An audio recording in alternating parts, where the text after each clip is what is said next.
परिस्थिती आहे. कारण आज काही माझे सहकारी मला सांगत होते आणि तिथले सोसायटीचे पण पदाधिकारी सांगत होते की दादा गेले वर्ष 2 वर्ष झाली प्रत्येक वेळेस 4 महिन्याने होईल 4 महिन्याने होईल 4 महिन्याने होईल, परंतु काम काही होत नाहीये. तर त्याच्यात नक्की काय अडचण आहे?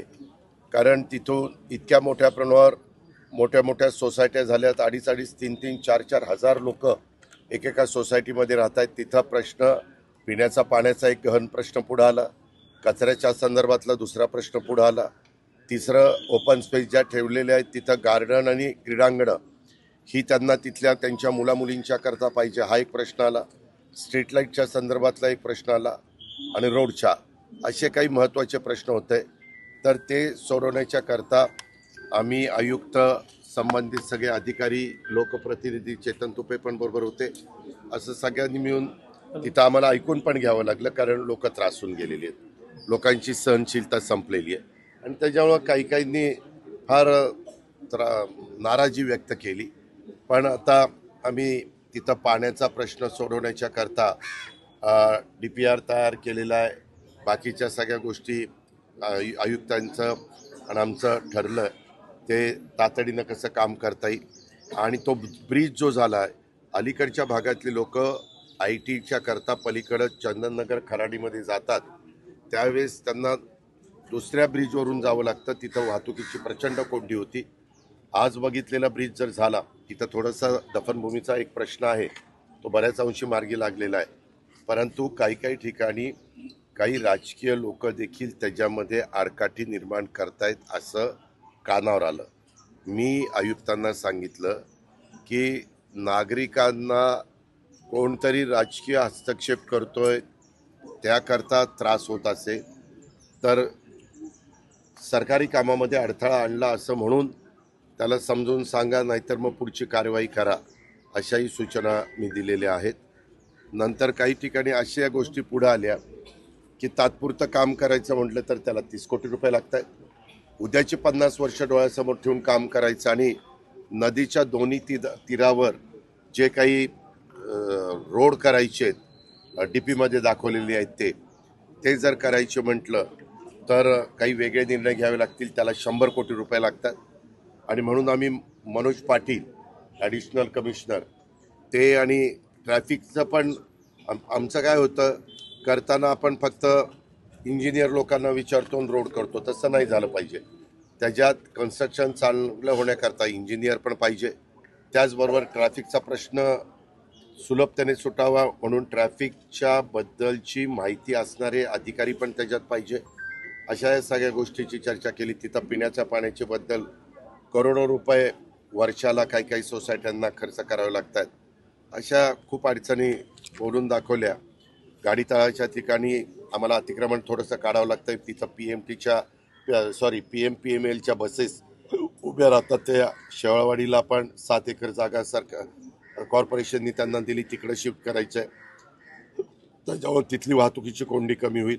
आणि एका ठिकाणी काही लोकांना हलवावं लागतंय, तिथं त्यांना वाऱ्यावर न सोडता त्यांची पर्यायी व्यवस्था करा, अशाही प्रकारच्या सूचना दिल्या. अशा 3-4 ठिकाणचे स्पॉट आणि अमानोरा आणि आपलं मुंडवा ह्याच्यामधली एक जागा आहे, तिथं 5 का 6 रस्ते वेगवेगळ्या भागातून मिळतात.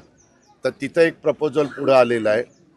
त्या प्रपोजलच्या बद्दल तिथले लोकप्रतिनिधी चेतन तुपे, नंतर आपले आयुक्त ज्यांनी प्रपोजल दिले ते, ट्रॅफिकचे आपले मनोज पाटील, अशा या सगळ्यांना सोमवारी किंवा मंगळवारी बसा आणि तिथं काय नक्की केलं पाहिजे.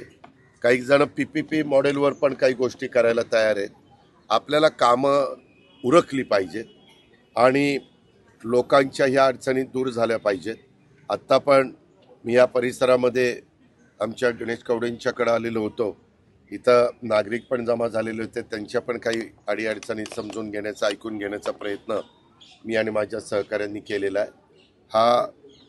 मी संपर्क जनतेशी साधण्याचा प्रयत्न करतोय. काल जनसंवादाच्या निमित्तानं मी लोकांना भेटलो आणि आता वेगवेगळ्या भागामध्ये जाऊन संपर्क साधण्याचा माझा प्रयत्न राहणार आहे. त्याच्यातनं प्रश्न लक्षात येतात. आम्हाला ज्यावेळेस लोकांनी 5 वर्षाच्या करता प्रचंड बहुमताने निवडून दिलेलं आहे, त्यावेळेस निर्णय घेण्याच्या करता आमच्या समोर ज्यावेळेस फाईल येते त्यावेळेस आपल्याला प्रत्यक्षात तिथली परिस्थिती लक्षात आली तर निर्णय घ्यायला सोपं जातं. आणि आमचे कमिशनर म्हणजे PMC आणि पोलीस आणि संबंधित वेगवेगळे विभाग म्हणजे पाणी पुरवठा विभाग असेल, आमच्या महावितरण वगैरे, ह्या सगळ्यांचं कोऑर्डिनेशन नीट केलं तर त्याच्यातनं हे प्रश्न बऱ्याच अंशी मार्गी लावायला मदत होऊ शकते. त्याच्यामध्ये ससाणे नगर, सय्यदनगरचा पूल पण आहे, त्याच्यात पण वेगवेगळ्या पुलाच्या बद्दल 3-3, 4-4 प्रस्ताव आलेले आहेत. माझा पत्रकार मित्रांनो प्रयत्न हा आहे की एखाद्या गोष्टीला तात्पुरतं काम करून वेळ मारून नेऊन पैशाची बचत करण्यापेक्षा पुणेकरांचं उद्याची 50, 60, 100 वर्ष डोळ्यासमोर ठेवून पुढं होणारी तिथली मेट्रो, पुढं होणारं ट्रॅफिकची एकंदरीत वाहतूक समस्या, ह्या सगळ्या विचार करून आम्ही पुढं जातोय. सुदैवाने त्याच्यात माझं आणि लोकप्रतिनिधींचं आणि अधिकारी वर्गाचं पण बऱ्याच अंशी मत एक येत आहे. तिथं कुठे अडचण येईल असं मला वाटत नाही. दादा, भारत पाकिस्तान मॅच होती दादा, भारत पाकिस्तान मध्यप्राशांवरनं देखील तक्रारी केल्या, पोलीस अधिकाऱ्यांना तिथेच सगळ्या नाही, त्याच्यामध्ये त्यांना सांगितलेलं आहे. कारण नागरिक मला म्हणाले की दादा तिथं काही दुकानं आहेत आणि तिथंच ते बुर्जी आणि काही गाडे लागतात आणि तिथंच ड्रिंक्स करतात आणि तिथल्या निष्पाप नागरिकांना ज्यांचा जे व्यसनाधीन आहेत त्यांचा प्रश्न नाही, पण निर्व्यसनी लोकांना त्याचा त्रास सहन करावा लागतो आणि ते पण चुकीचं आहे.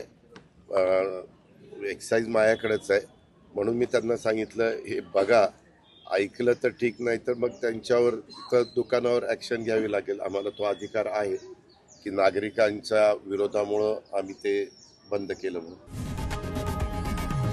लोकशाही मराठी ऐका, पहा, जागरूक रहा.